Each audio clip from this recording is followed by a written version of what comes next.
Welcome back, crime fighters. It's time for another edition of Calhoun County's Most Wanted, the program where you get to help make Calhoun County a better and safer place by helping us lock up the bad guys. I'm your host, Chris Wright, along with Chief Deputy Matthew Wade from the Calhoun County Sheriff's Office. Matthew, good to see you. Always glad to be here, Chris. All right. A lot of stuff going on, good stuff, bad stuff. We're there to help. All right. Now, we want to start off by saying thank you to the viewers because another great week. Absolutely. 7 arrests this week. Y'all have never let us down, and we truly appreciate that. Brings our count up to 3,195 people put in jail, all because you took a part in your community. Hopefully next time we do this program, we'll have it up over 3,200. I think it will be. I got faith in them that they'll do it. Like I said, they've never let us down so far. All right. Now, the folks that we've got in our lineup, these are adults. But let's talk for a second about some kids, and not specific kids, but some kids are getting into some trouble nationwide and in Calhoun County with something that they don't realize how serious it is. Absolutely. You know, sexting is something that me and you and people of our generation and older didn't, sexting, we had to do it in person. In today's world, our kids have all of these electronic devices. These devices are encouraged to be carried to schools where they can use them to help with their studies. Their world is much more complex than what ours ever was when it comes to the availability and accessibility of each other through text, video, Snapchat, Vine, and the list goes on and on and on. And what people don't realize, when you're 14, 15 years old and you think you're in love with your boyfriend or girlfriend and hey, send me a picture and I'll send you a picture, and you think that's going to be just a private thing between you two, or if you're using the Snapchat, well, you just watch it and it gets deleted. That's not that easy. And I have a daughter, and I've talked to her numerous times about it, and what's true is when you send a picture to your boyfriend or girlfriend, they're going to show other people.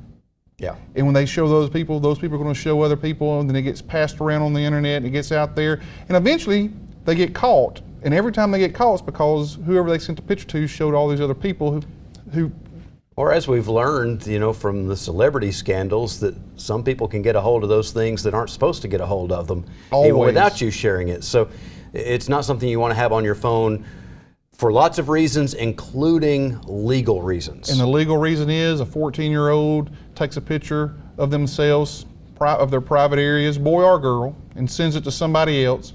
A felony has been committed, because then it's child pornography. And even if it's you, if you're the child, you're still guilty of child pornography. Or producing it, manufacturing it, and once you send it to somebody else, you've distributed it. Once the other person has it, they're in possession of it.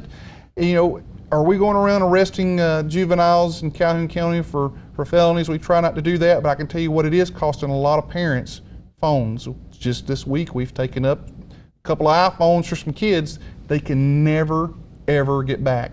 There's child pornography on it in the digital age. The Attorney General and the law says that, hey, once child pornography has been on that device, no matter if you delete it, wipe it, or whatever, it cannot be given back to those owners. And if you're like my phone contract, if you have a phone, you're still paying for it. You're still paying for it, and it's going to cost you to get another one.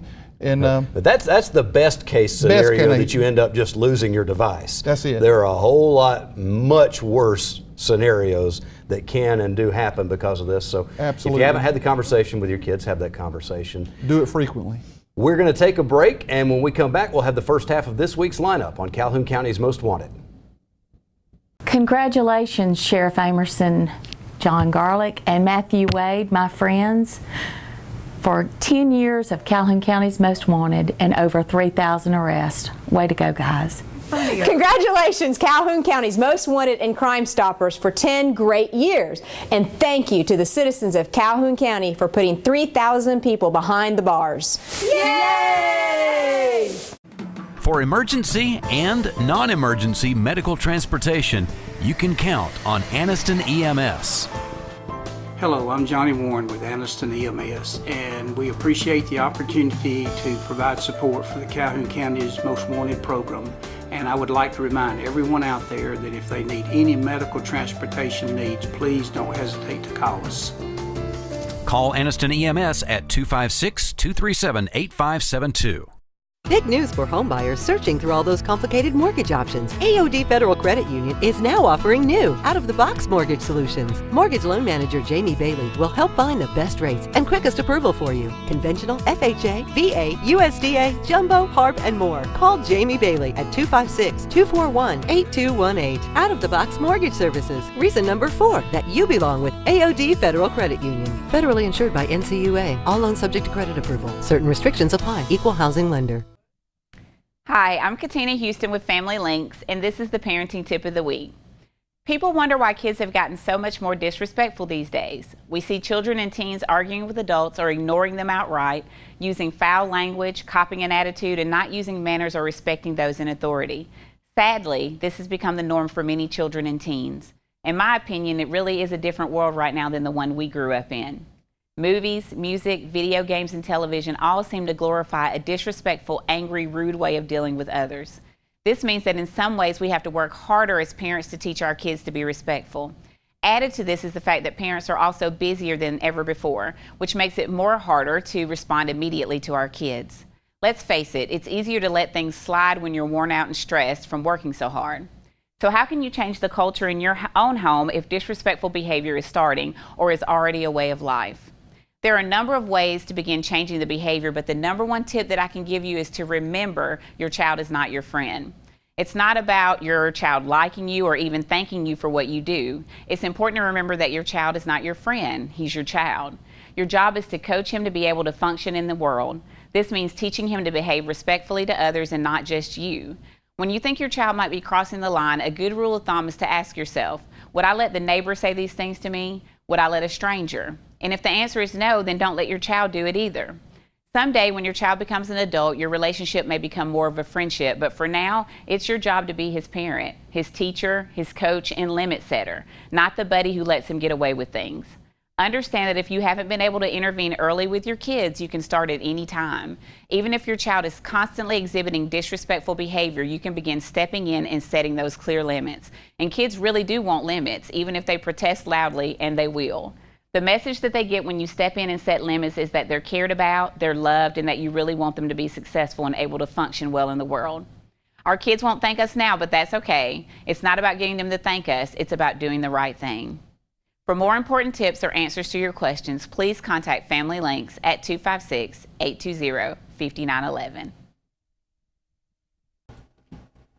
And welcome to this week's edition of Calhoun County's Most Wanted. First up in our lineup this week, Donald Acker. Mr. Acker, last known to be living in Rainbow City. He's wanted for theft of property first by deception.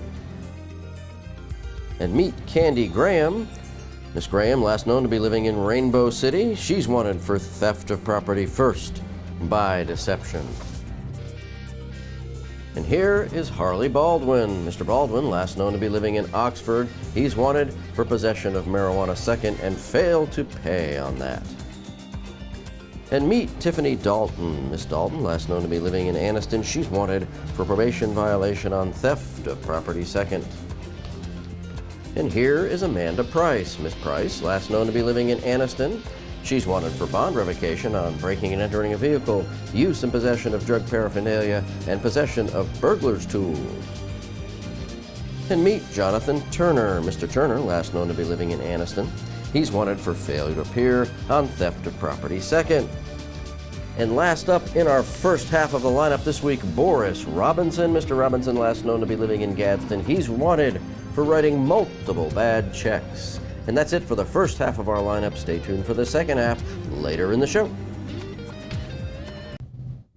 All right, we'll have some more bad guys for you here in just a few minutes, but right now we want to welcome in some folks to talk about some information that you need to know as we get ready for the upcoming election. Can you believe that's coming around again already? You know, I think a lot of people not really sure how it goes. You know, you had the primary, now the general election, but it's a good thing. Yeah, we're getting hopefully to the end of it. Hopefully we won't have any runoffs after the general election. That would be good, because the sheriff's office has to handle all that, and that's a lot of work. It is a lot of work. And some things are different from the last time that we had a general election. Eli and Carolyn Henderson here to talk with us a little bit about that and some other things. And Carolyn, I understand one of the biggest issues right now that people need to know about is if you normally you'll have a big crowd of people coming in to register to vote 10 days before the election Right. on that cutoff. This year, they come in 10 days before, they're not going to be able to register No, it's or too make late. any changes. It's too late. The legislative delegation passed a new law that will take effect this election cycle. Usually it's a 10-day cutoff. It's always been like that. But they have asked for a 14-day cutoff.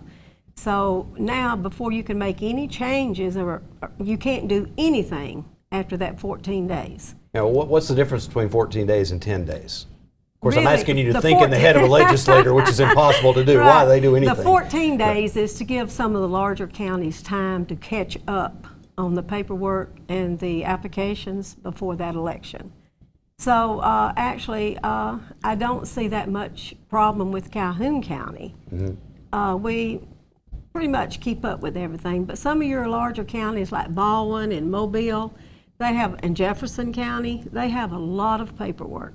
And if they can get these extra 4 days, I think they'll be really appreciative. So, on one hand, what we're saying is you need to make sure you get there by 14 days before the election, which puts you in the middle of October. But on the other hand, we want to tell people that's not the day you want to show up. You want to do it before then. If you've got all day to stand in line on October the 20th, which is the last day, then by all means come then. But I would please come in at least a week before then, because that way we can give you personal attention. If you need a photo ID, we were not so busy, you won't have to wait so long. You really need to get in there at least a week before the 20th. And even on election day, if you need a photo ID on election day, all you have to do is come into the office. We'll take care of it right then. And take care of that photo ID. But as far as any changes, if you're changing your address or anything else, what are some of the things that people might not be thinking about, and then all of a sudden it might dawn on them, or somebody say, well, you need to get that changed before you can vote? Okay, a lot of times they have moved from one area to another. They need to change that address, because if they go to the polls and if they tell the poll workers they have moved, then by law she has to tell them you cannot vote here. It used to be that you'd go to the last place you were on the polls, the voting polls, but now it's changed to where you can't vote there anymore. If you tell the poll workers you have moved, by law they have to send you. They call us. We look it up and tell them where, according to their address now, where they will be voting. When they go into that voting polls, they cannot vote a regular ballot. They will then have to vote a provisional. Now, when the provisional comes to us, naturally we will count it, because we told the people that's where they vote. But it takes about 15 to 20 minutes, maybe longer, to do a provisional ballot. So if you could get this changed beforehand, it would save you a lot of time. And where do we take care of that? At the voter registration office at 1702 Noble Street. All right. So it's not very hard, is it, No. if you get there when there's not No. 50 people in line in front of you? That's exactly right. All right. That always makes a difference, Yes, doesn't it it, does. It does, and you know what? She did a great job explaining that. I was She kinda did. worried. You Well, guys, I've been working there for 16 years, so I can. and it does make a difference, because Matthew Wade and I have been out to these polling places during the polling cycle, when people actually are not polling, but they're voting, and we've got a lot of good people out there, haven't we, Matthew? We do, and it's a lot of times those people take the brunt of when the law changes, and when Right. somebody goes to vote and says, well, you can't vote here, to go somewhere else, and they're just following the law. And Of course, I'd love to see a great turnout like they had in Scotland here. They had the referendum in Scotland talking about possibly independence from the United Kingdom. They ended up with over 80% of the population. In some places, over 95% of the people actually went out and voted. And what do we normally see in Calhoun One-third. County? About a third. You Well, know- I voted in that Scotland thing myself. well, The problem was he left me at home when he went. as a veteran, I'm a veteran, you're a veteran, there's many people that's paid the price for us to be able to choose, and it's really our duty. That's one way you could thank a veteran for Right. our freedom, is to go back and always participate and vote in an election. And let's look at it this way. If you want to be cynical about it, a lot of people say, well, my vote doesn't count. There's too much going on, I don't count. The fewer people that vote, the easier it is for somebody else to mess things up by influencing that small group. Right. Absolutely. You know, speaking of veterans, for those who don't know, our Marine Corps League will now furnish a color guard for any funeral for any veteran, regardless of service. And our county commissioners will provide a free flag for that person that was a veteran that's passed away. So that's good. And Matthew, you hit it right on the head. We need to pay a little more respect to our veterans and the fact that they put their life on the line for this country. And that's one way they can do it. That's one way they can do it, that's right. Full of great information, Eli. We're going to get some more of that out of you here in just a second. We've got to take a quick break. When we come back, we'll have the second half of this week's lineup and more great information here on Calhoun County's Most Wanted. Congratulations on Calhoun County Most Wanted and Crime Stoppers for 10 years on the air and 3,000 arrests. Congratulations to Calhoun County's Most Wanted, 10 years on the air, and the Crime Stoppers for their 3,000 arrests. Great job, guys. Keep up the good work.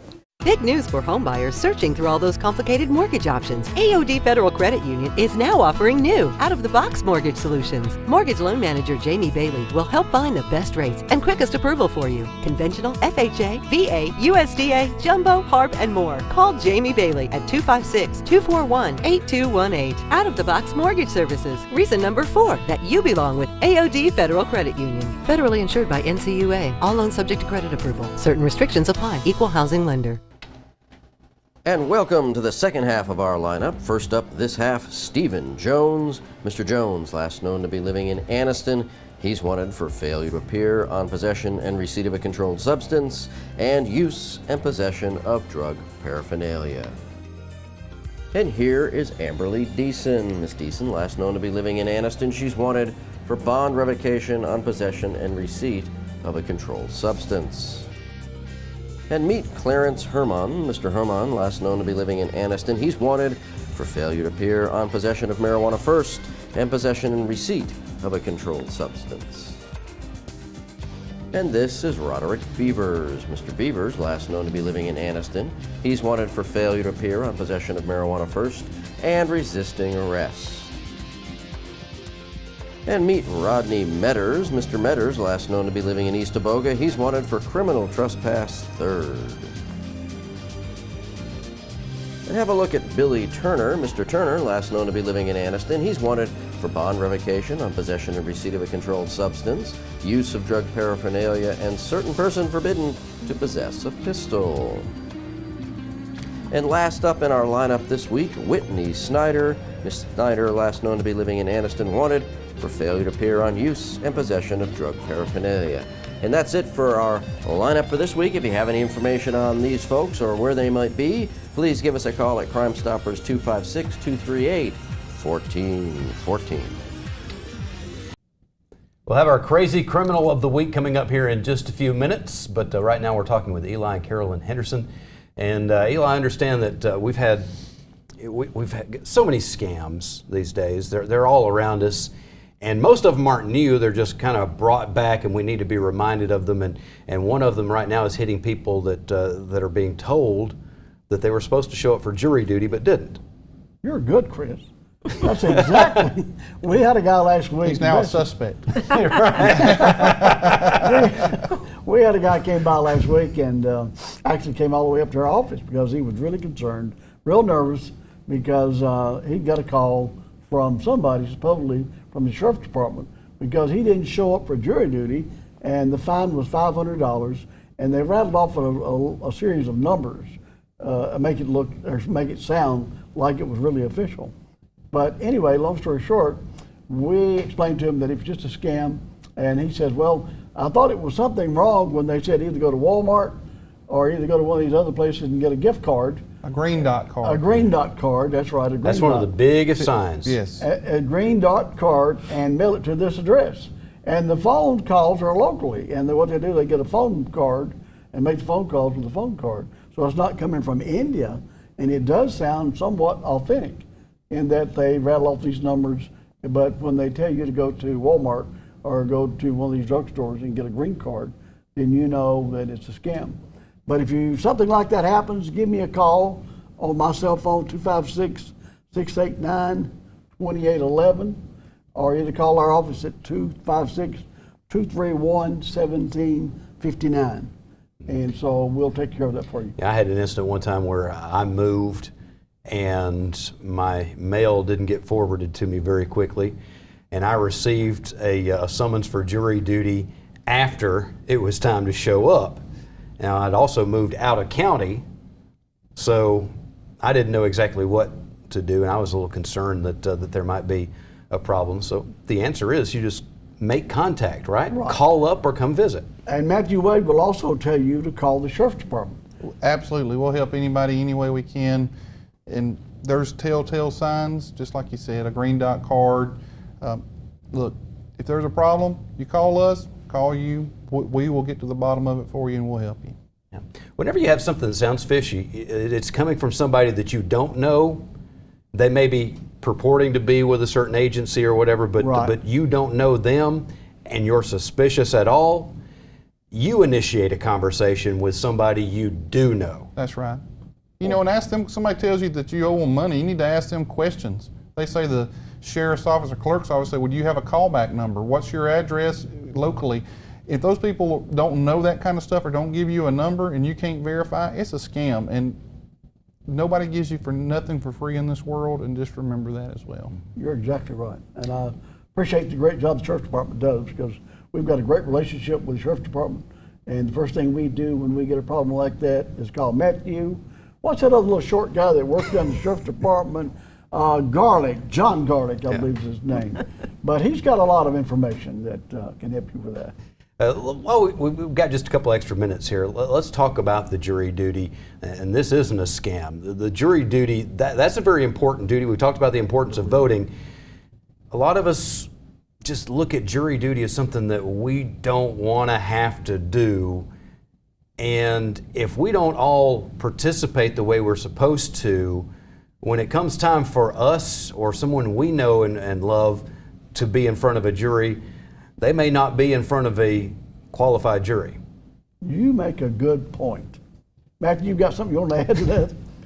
40 years old, got my first jury summons this year. I didn't get out of it. I showed up, I sat in the courtroom, and I surrendered myself to service if they wanted me.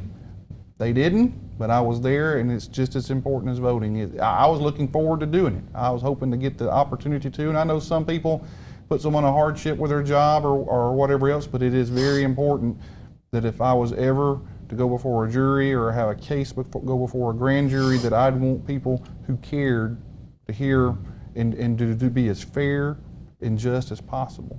Yeah.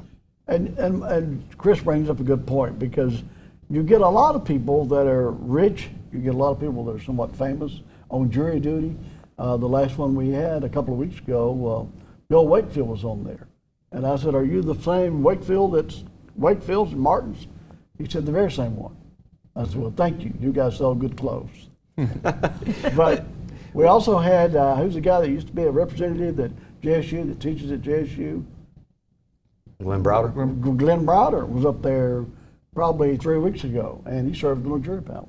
So, like you said, nobody's exclusive. We get everybody that wants to, that we send a letter out to, and usually they come up and they show up and they serve. The last thing you want is a jury of people who have nothing better to do. Exactly. So anyway, well, thank you both for your time. Thank you. And everybody get out there, make sure that any changes you've got to make before voting day, do it at least by the 20th of October, but if at all possible, several days before that. We're going to take a break. When we come back, we'll have the Crime Stoppers segment of the show and your crazy criminal of the week on Calhoun County's Most Wanted. Congratulations to Calhoun County's Crime Stoppers and the Most Wanted program that airs on the TV all the time, and for being on the air for 10 years, and also for arresting over 3,000 people. Great job, guys. For emergency and non-emergency medical transportation, you can count on Anniston EMS. Hello, I'm Johnny Warren with Anniston EMS, and we appreciate the opportunity to provide support for the Calhoun County's Most Wanted program. And I would like to remind everyone out there that if they need any medical transportation needs, please don't hesitate to call us. Call Anniston EMS at 256-237-8572. Amazing grace. How sweet the sound that saved a crackhead, drug addict, alcoholic, meth freak, a wretch like me. I once was Homeless, broken, sad, just lost. But now I am sober, happy. I'm found. Was blind, but now I see. Every day, shattered lives are restored thanks to the goods you donate to the Salvation Army. And welcome to the Crime Stoppers portion of the show, where we ask you to put on your deer stalkers and help our investigators with these cases. Stay alert, we've got quite a few this week.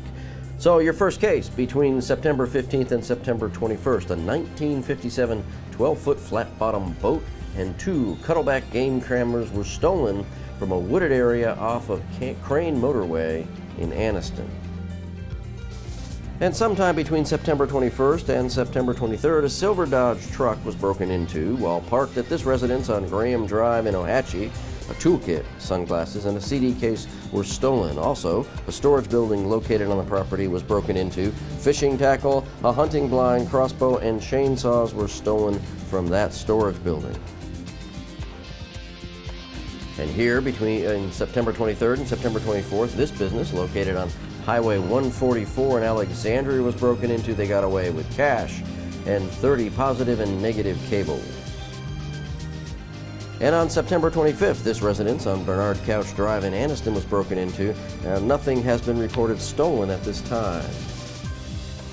And sometime between September 24th and September 25th, this silver Jeep was broken into. The Jeep was parked at a residence on West 10th Street in Anniston. They got away with a GPS and 2 Glock magazines.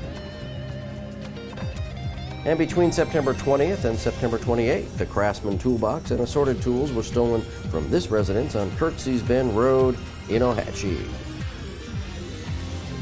On September 28th, this residence on Cochrane Springs Road in Ohatchee was broken into. Nothing has been reported stolen at this time. And last up on your caseload this week, between September 26th and September 27th, the 2007 Forest R. Rockwood camper was stolen from this residence on Austin Road in Anniston. Now, if you have any information on any of these cases, we sure need some input. Give us a call at Crime Stoppers at 256-238-1414. Remember, we want your information and not your name. Stupid! You're so stupid! The Crazy Criminal of the Week is sponsored by Systems by Design. Simply Smart Security. Find out how they can protect your home or business at systemsbydesign.org. Our Crazy Criminal of the Week this time comes from our producer, Kizzy. Sent me a message about this individual that called up. He's a drug dealer. He called up one of his clients to see if he Wasn't Kizzy, wanted was some. it? No. Okay. No. Okay. Just sometimes you gotta ask. Unfortunately, he misdialed. And when the other person picks up the phone and says, "Hey, you want some boy?" Would you know what that means? Probably not. The state trooper that he called recognized it as heroin. So the state trooper replies back, "Yeah, give me, what did he say, 2 G's, so 2 grams. And the guy's thinking, yeah, okay, I've got my client here, and sets up the buy and shows up to make the purchase, and no, it wasn't the same guy. And there's crazy criminals and there's stupid criminals, and we like the stupid ones especially because, like in that case, just get him to come on into us. I'm sure he'll say something different, but wow. That's all the time that we have for this week. Thank you, Kizzy, for that great story. We'll be looking for you again next week, but hopefully not in the lineup on Calhoun County's Most Wanted.